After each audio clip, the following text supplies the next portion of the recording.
କାକ ପକ୍ଷୀ ହରସ ହେଲା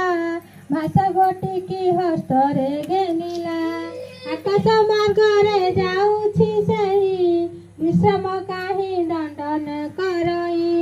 ନବଦିନରେ ସେ ପ୍ରବେଶ ହେଲା ପାଚେରୀ ଉପରେ ଯାଇ ବସିଲା ରାଉ ରାଉ ବୋଲି ଦେଲା କଡ଼କ ଉଠେ ବସି ନ ହୁଏ ଝାଙ୍କ ଝାଙ୍କ ନୟନ ବଇଲା ରାବୁ କାହିଁକି ବିଦେଶରୁ ବାପତି ଆସିବେ କି ଯାଉଲା ଦାସୀ ବେଗ ବେଗ ହୋଇ ତାଣ୍ଡୁଳ ମୁଠାଏ କୁଢ଼ାଉ ନେଇ ସୁମନା ଦାସୀ ଚାଉଳ ଯେ ନେଲା ଭଲ ମନ୍ଦ ତିନି ଥାବେ ରଖିଲା କାକ ପକ୍ଷୀ ସେ ଆଧାର ନ ଖାଇ ଦାସୀ ଆଗେ ଭାଷା ଦେଲା ପକାଇ ଭାଷା ଘଟି ଦାସୀ ଧଇଲା କରେ ଦେଲା ନେଇ ସେଇ ନୟନା ଠାରେ ସେ ଭାଷା ନୟନା ବେଗେ ପଡ଼ିଲା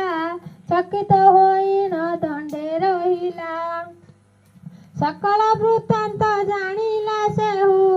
ସୁଜନ ଜନେ ମନ ଦିଅ ତହୁ ସୁମନା ଦାସୀ ବୋଇଲା ଗୋରାଣୀ ଚକିତ ହୋଇଲ କିମ୍ପାଇଁ ପୁଣି ଷଷ୍ଠ ଛାନ୍ଦ ଆସି ଶେଷ ହୋଇଲା ବିଭର ଭିକାରୀ ଗୀତ ଗାଇଲା ଏଣିକି ଛାନ୍ଦ କରୁଅଛି ଯାହା 14 ଅକ୍ଷରେ ବୋଲିବ ତାହା